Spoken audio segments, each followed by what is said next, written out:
Hey everyone, it's Peter from Daydream Nation, and I've got back to the channel Peter Wicks from Wixie Leaks. How are you, my mate? Good, yourself? Not too bad at all. We are going to do Faith No More. We are going to create our own mixtape. You pick 5 songs, I pick 5 songs, 10 songs. So all eras, all albums. Pete, I'll throw it over to you. In this mythical mixtape, what would be your first song for Faith No More? Well, I may as well start at the beginning. So my first track, I'd go We Care a Lot. Right. I'm going with that one as the first song just because it's the earliest of the songs I've picked. Yep, great album. So this was, of course, pre-Mike Patton. It's very funky. It's got the heavy bass. Really, really a fun groove. And the lyrics just crack me up. We care a lot about Transformers because there's more than meets the eye. Like, how can you not love those lyrics? I mean, they're just, we're out to save the world. It's just very, it's very much of that era for Faith No More. It's, fun, funky. And their style, although it's changed drastically over the years, you can still hear it's them. Yeah, absolutely. Despite different singer, despite like a completely different genre, if you like, of music, they still have a sound that's unmistakably theirs. Yeah, yeah. Well, mate, you're stolen my thunder. That was my first choice too. And when I was going through the selection, I go, I bet you Pete picks that, and he did. So come in, spinner. No. I reckon there's going to be a couple more of those too, by the way. I know. Well, lucky I've got a few backups, but I love that song. And I love the separation of instruments on the track. It's got this hard, punchy bass, and you've got the haunting keyboard line of Roddy Bottom. Basically, it was one of the first rap records, wasn't it? Rap rock. They created a genre unto itself. I kind of stick it in the skate punk type genre. It's like it's not punky so much. It's got you think it's heading into suicidal tendency territory? Do you? Definitely. Yeah. But I think Chuck Mosley doesn't get the accolade. Patton, love him, and we'll go deep into the discography. Chuck Mosley's part of the story, and those first couple of albums, were fantastic. Yeah. Very edgy, very punky, and I love it. I think it's a great, and the lyrics. It's a piss take it is all the Feed the World, USA for Africa, all the things, Live Aid. We care a lot. It's tongue firmly in cheek. Yeah, obviously don't give a shit. Yes, absolutely. No. Yeah. Well, that's a cracking first track, but I'll pick another one on our mythical mixtape. All right. Well, I'm going to go to my number 2 is off the Real Thing, 1989. So it's the classic lineup of Mike Borden on drums, Roddy Bottom on keyboards, Billy Gould on bass, Mike Patton on vocals, and Jim Martin on guitar. Because I love Jim, and he's part of the Faith No More story. He's kind of a bit missing in action now. I believe he's a pumpkin farmer or something. I don't know. There's a bit of a story that maybe he's waiting for the next Bill and Ted's next adventure or something. maybe indeed. Cameos in that. Yeah. But this is where you and I got into the band. They broke big in Australia, probably before the rest of the world. We saw them twice. There was one venue where the capacity of, I think it was the Marquee Club in Camberdown, the capacity of this particular venue was 400. They crammed in 600. Don't do this anymore. I don't think they'd do that anymore. And there was perspiration literally dripping off the sides of the walls. It was just insane. But anyway, getting back on track, I'm picking it off The Real Thing, and my song is Falling to Pieces. It's sort of like a midlife crisis anthem, and their lyrics are quite sharp. Patton doesn't write dumb hair metal lyrics. He is very socially observational. I love his weak he's got this really wicked falsetto. Yes. Actually, when you look at Patton, he's in all these offshoot bands. I think he's one of those ones that he can't stand still, and he can't really pin him down to one particular genre of music. So he'll do Mr. Bungle, he'll do Tomahawk, he'll go into a death metal band. He just loves doing all these different vehicles. But for those of you who don't follow him on Facebook, by the way, I highly recommend it because he does a lot of weird stuff on Facebook. Yeah. Excellent. Yeah. But look, I think the lyrics on Falling to Pieces are kind of ironic. It's like about, the woe is me when things go wrong. I was reading some commentary that it may have been written about heroin addiction, another one, where one of the members of the band had some inner demons and were going through trying to beat the heroin addiction. So when you read the lyrics, you can sort of understand there's a bit of a narrative.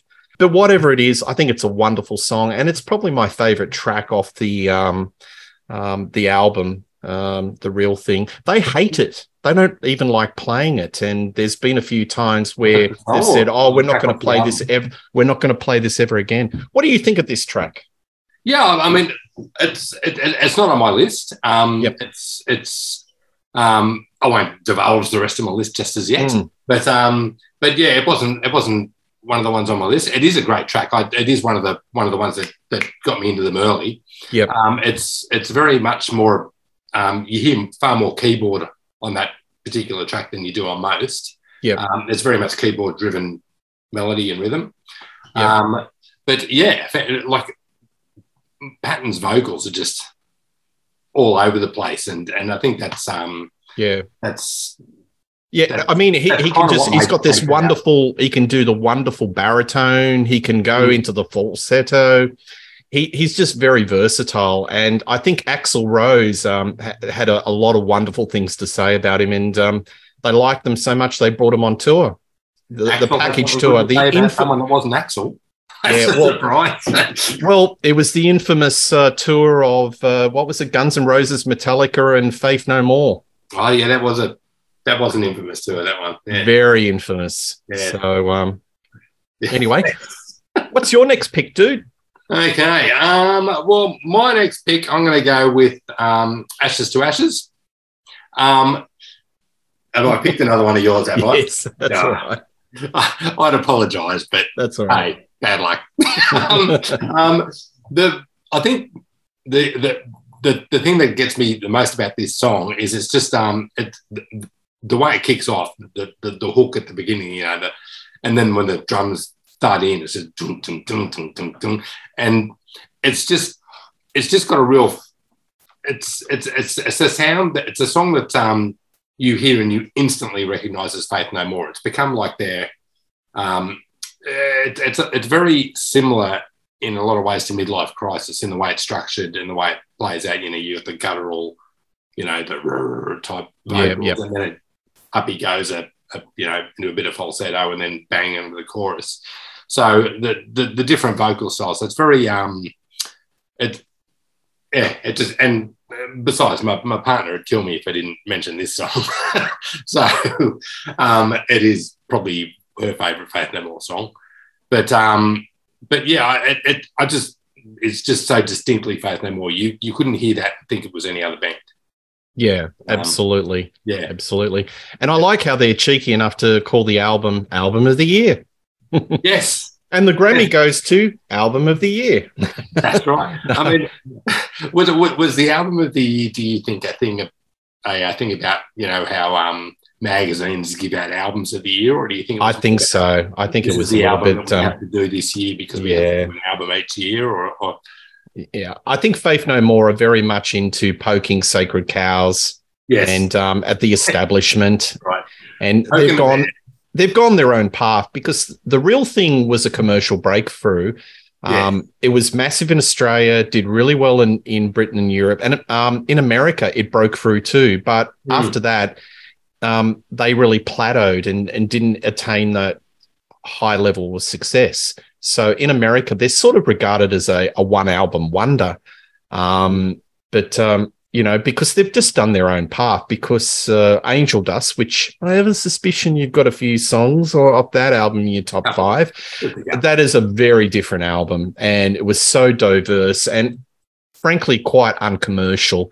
And, you could tell that they were the sort of band that, damn you, we're just going to do what we want to do. It's one of the things I really like about them is that they had the success, with The Real Thing, and they, like, that was around the same time as Nirvana were breaking it, Red Hot Chili Peppers. There was a lot of big bands, and they just came in and said, you know what, we don't care for this success, and we're going to bring out an album that is just so drastically different from what we had produced, and it was just so dark in theme wise, and just basically piss all over our own success and do what we want to do rather than what the record companies and what everybody else wanted them to do, which was The Real Thing Part 2. And I think, although at the time a lot of people were like, that record sucks, and it's it's angry, it's dark, and it's people didn't like it. But I think over time, people appreciated what was in it. Like it's held itself up as a piece of art rather than a catchy top of the pops type song album. Yeah, absolutely. But getting back to Ashes, what a great pick. That's one of mine. It starts with this deep, heavy groove, and then it goes into this synthy, atmospheric line. So it starts off Soundgarden, and then it kind of goes Roxy Music, new wave. It's really fascinating. It's got a Georgie Moroder soundscape. It's a vocal masterclass. I love the vocals. Absolutely. He's just crooning. It's wonderful, and I think that's a killer song. So Ashes to Ashes, another crossover. Anyway, we'll keep going. I am going to pick my next song as A Small Victory. So this is off the Angel Dust album. What A Small Victory was, it was Mick Patton's father was a baseball coach, and he was always wanted to win. And he found out, well, darn it, I couldn't. And that's what it's talking about. It's about trying to, win at all costs. And sometimes things are just amount to a real small victory in the scheme of things. So again, another, he does a lot of social observations about human behavior. And particularly on that album. Very smart, very smart. But I like it's got a little bit of tinge of anger. Sometimes it goes mellow, and then when it goes, it shouldn't bother me. And it's sort of like almost like a death metal growl. And that's like, let's face it, that album is quite schizophrenic because there's so many genres. And that may have been the reason why America didn't get it. Because where do we classify this? Is it metal? Is it thrash? Is it alternative? I recently did a show with Martin Popoff, and that was one of the bands that I classified as a cross-genre band where a number of different audiences groove on it. Yeah. Alternative like them, metalheads love them, rap rock. They cover such a wide landscape. Yeah. Yeah, rap rock between them and Rage Against the Machine, they're the ones that built that as a category, really. Absolutely. So, absolutely. And Epic was the song that kicked that off. Yep. In a lot of ways. So, yeah. And incidentally, Rage Against the Machine in the Rock and Roll Hall of Fame. So if they get in, Faith No More should. But that's just my opinion. That's right. Well, Mike Patton should get in for being in the most number of bands of anyone, really. So. Absolutely. Induct them all. Induct them all. And actually, if anyone watching this doubts that guy's vocal ability, just go on YouTube and look up Mondo Cane and Italian folk songs, like sung in Italian. Yes, the guy is incredible. He resides in Italy. Speaks fluent Italian. Apparently, Danny DeVito is one of his best friends. He's quite a quirky character, the old Patton. He goes off on the beat of his own drum, but he lives in Mondo kind of worth looking up. It's like full on brass band type stuff. It's fantastic. Yeah. Yeah, absolutely. Yeah. All right. What's your next pick? I'm going to go Strip Search. So I don't know if that was one of yours, but the thing I love about it is the music itself sounds almost like a ringtone. It's just this like a loop of that, and but the thing that I find the vocals are awesome, as you can imagine. Like it's a very, very mellow song, but the bass is just got a driving bass line, and I think the thing I like about it is it's so restrained. Like you can almost sense, Mike Borden, the drummer. You can almost sense him pinching himself, like, don't go nuts here, don't go nuts here. He's holding back, and even when it drops down and you hear the keyboards come out and it goes all dark and moody, and there's the guitar. It's the guitars. It's like they're muted down. It's they sound angry, but they're soothed. They're softened right down. And I just think that song just shows so much restraint, and I think it's just a masterpiece. Nice. Oh, okay, well done. Was Mike Borden the guy that we didn't know who he was, and we were chatting with him at the Faith No More gig in 1989? Well, that's a story. We that was at the Revesby Roundhouse. Yes, and those in America might find this hard to believe, but or struggle with this concept. But in Australia, we were quite behind with Faith No More, and when the real thing came out, they toured pretty much as it was released, and most of us over here who went to see Faith No More basically went to see them off the back of Metallica used to be photographed with Faith No More t-shirts on, so everyone thought, well, they must be a pretty cool band. And the real thing had only just come out when they toured. So I had no idea what any of them looked like. I hadn't even seen any of their video clips.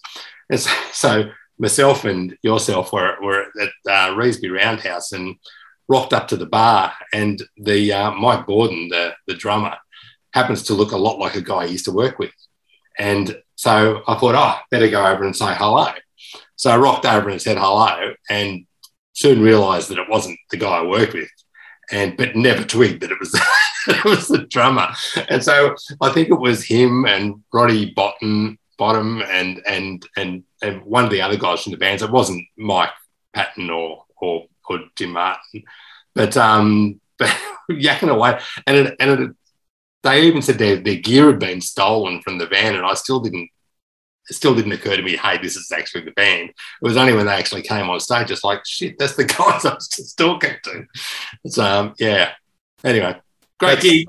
Yeah, that was the crack of the gig. And again, I'd had the album about a week, maybe two at that stage. Yeah, absolutely. I didn't know who they were. And I can remember that gig again. That was another one that we're all crammed like sardines. Yeah. And I was like right up 3/4 from the back, and I just couldn't get near the stage. Yeah. It was just like that. But awesome show. And they were absolutely on fire. So my next song, maybe it's a little bit predictable, is going to be Epic. That was a #1 hit in Australia. It's a song about sex. Folks, if you've seen the film clip, the goldfish doesn't get hurt. And if you know what I mean, if you see the video. But it's got all the elements that you like about Faith No More, the rap rock, the real twangy, thick bass lines, the keyboard lines, and, Mike Patton doing that wonderful falsetto. And, it's just so... I mean, look... I think that song, even, your Joe average public, has a passing interest in rock, loved it. You didn't have to be a metalhead or someone who liked hard rock that liked Epic. Yeah. And that was their breakthrough hit in America. I think it hit top 20, similar in US. But I think it's catchy, and you've got to put it on a mixtape. So Yeah, that's absolutely. It's also like when you consider it's Mike Patton's. It was the first album with him, and it was their biggest hit, and it launched them as a band. That yeah. They might have had an underground following in the US, but you know that was the song that launched them into the stratosphere. Yeah. And that was the first single with him on board. Absolutely. And if they didn't play it, there'd be a riot in the streets. It's just one of those songs that they have to play. It's their smoke on the water. They've got to do it. And I love the piano at the end. Oh, yeah. It's a nice little outro. Well, yeah. Great little outro. But no, that's my pick. So, all right. What's your next one? Well, my next one, and it's certainly on the darker side, Jizz Lobber. Right. I just whoa, love that. That's a bit big. But, for those of you who haven't heard that one, Google it. It's look it up on YouTube and whatnot. But it's off Angel Dust, and it is probably one of the darkest, certainly the darkest and probably the angriest, or not. I don't suppose it comes across as an angry song, but the vocals on it are just intense. Like it's like his vocal cords are just getting ripped out of his body. It's the screams, and just the real avant-garde feel to it. Like starts off with the sound of crickets or whatever, that like insects, and then it just slams into it. And the bizarre way it ends with it sounds like the music from The Omen or The Exorcist or something. It's just like this. But yeah, it's the dark lyrics. Like it's apparently about a prostitute, and her life of squalor, I suppose.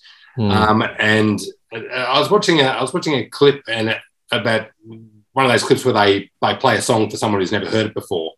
And someone threw up at the end. They said, it's Lady Macbeth, because she's constantly washing her hands and can't get the blood off her hands. And that's the so in it you feel the frustration, the anger, and everything of this person trying to make themselves clean, but just cannot be clean. And I just it's just completely different, and it's just Yeah, no, nice. It's like a punch in the face, that song. Absolutely. Well, the vocals sound like Bathory. And I know Mike Patton and some members of that band, they do love their death metal and that sort of stuff. So, it's definitely Bathory type vocals. Oh, love it. Yeah. Love it. I'm going to do a little bit of change of pace. I'm going to do it off the very underrated 1995 album, King for a Day, Fool for a Lifetime. And I'm going to pick Evidence. So this has got a bit of a soul R&B feel, Pete. Yeah, it does, the lyrics are about infidelity. It's sort of got that Watching the Detectives feel, like Elvis Costello and Partner's Infidelity. And these strings that come in, it sounds like it's off a Soul to Soul record or Burt Bacharach. But, the way that Mike is, crooning, it's wonderful. Yeah. So I think this was a little bit of a minor hit in Australia. I don't think it did much chart success overseas, maybe because people were thinking, oh, this is just way too much outside the wheelhouse for Faith No More. But I like it a lot. And it shows that they are so diverse. They can change gears and do something that's slightly soul and got a bit of an R&B flavor. I mean, for God's sakes, they did Easy by the Commodores, which went top 5 in Australia. Although the one thing I'll say about I'm Easy, and I don't know if they did it anywhere else, but it really pissed me off and annoyed me, is when they re-released The Real Thing and chucked I'm Easy on the end of it. Angel Dust. That's what they did. Angel Dust, sorry. They didn't do For the Real Thing, but they did that because I think just to boost our sales. Yes. Oh, I know, but it's like Angel Dust as a work of art or whatever you like had a theme to it, and it was like you got to the end of that theme and it was just something that was just completely destroyed it. Like, I don't know, like when I listen to it as an album, you leave the album with a feeling. with it. Yeah. You feel something, and having that at the end just strips you of that. And Yeah, yeah. It's a travesty. They should have just chucked it on the greatest hits album and left it there. Yeah. Yeah. Absolutely. Here end of the lesson. Yeah, yeah. All right, mate. So what's your final pick? I think we've got to number 5. So what is it? I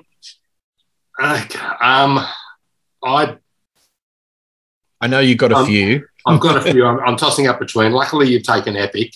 I'll probably go with Midlife Crisis. Oh, God, that was mine. Okay, well, I won't go with Midlife Crisis. I won't do that then. I'll go with Crack Hitler. Nice. Yes. Anyway, that's another out there song. So why did you pick that one? Out there song.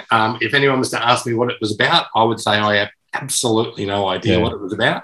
But it's just I don't know, it's just a weird song. It's off an album. Like it's probably the strangest song on the album. And I've read lots of reviews and whatnot, and no one's ever come forward with an opinion on what it's actually about that I've read. But it's just, I don't know, it just hums along. It's got I really like the funky bass line. You know, it's just that whole album actually has got amazing funk bass undertones through it. But that song in particular, and I don't know, it's just completely different to what you'd expect. Like it sits neatly between Small Victory and Jizzlobber, and it's just like it's not like it leads you into Jizzlobber in any sort of emotional or musical way. It's just, I don't know. It just sits there, and it's it's just an unusual song, and I just admire them for being a bit risque and doing something a bit different. Nice. No, that's a good pick. Well, you're being very generous to allow me to do Midlife Crisis. So that was the key song that got me right into that album. And again, a great socially observational lyric. I mean, when you think about their lyrics about midlife crisis, infidelity, sort of relationship obsessions, they're just at a level, an intellectual level above your average rock band. Yeah. So there's a lot of thought that goes into their songs, and especially Mike Patton's lyrics. But Midlife Crisis, and I love it. It's you know, the arrangements, it's all over the shop. It changes.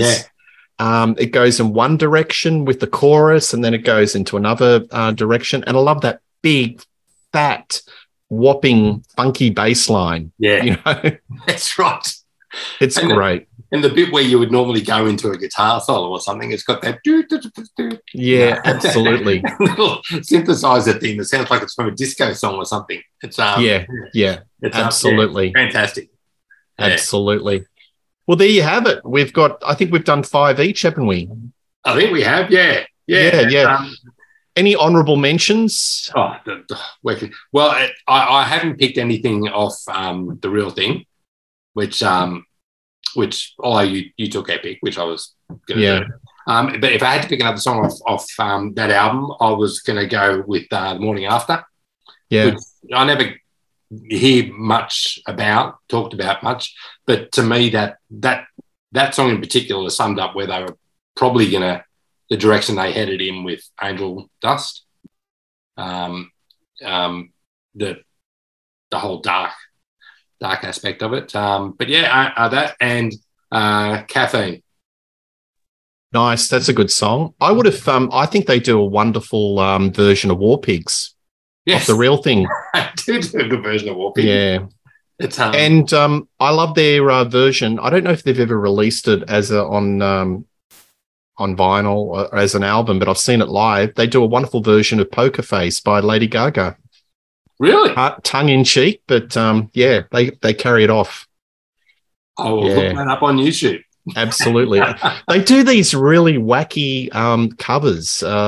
When I saw them at the one of the musical festivals in Australia, when they finally made their comeback, the first song that they did was Reunited, the old Peaches and Cream song. Oh wow! Reunited. Yeah, Yeah. That's I love it.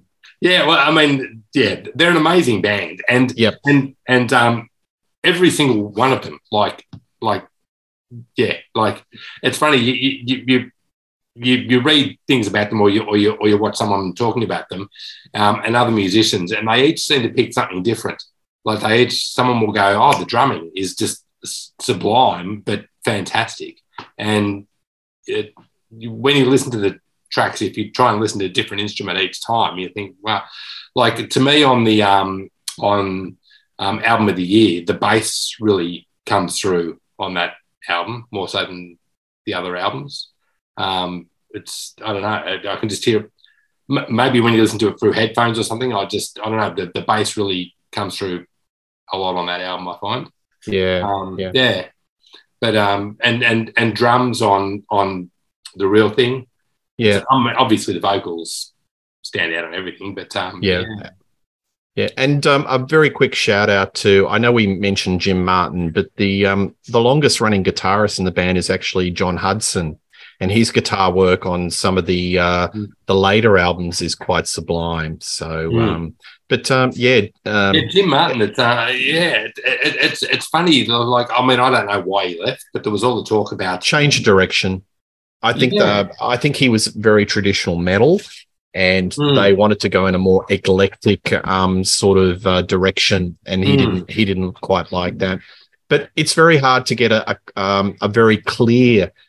Other than that, that's been the narrative. But beyond that, I'm not sure. Maybe I watched the doco and they were talking about it, but you never got a clear idea of what. But obviously there was a bit of bad blood at the time. But and he said that basically Mike Patton and Roddy Bottom had basically written most of the stuff, and he had the hump that he was left out, and he didn't think there was enough guitar in it. But when you listen to it, you think, God, how could you not think there was enough guitar in it? There's plenty of guitar.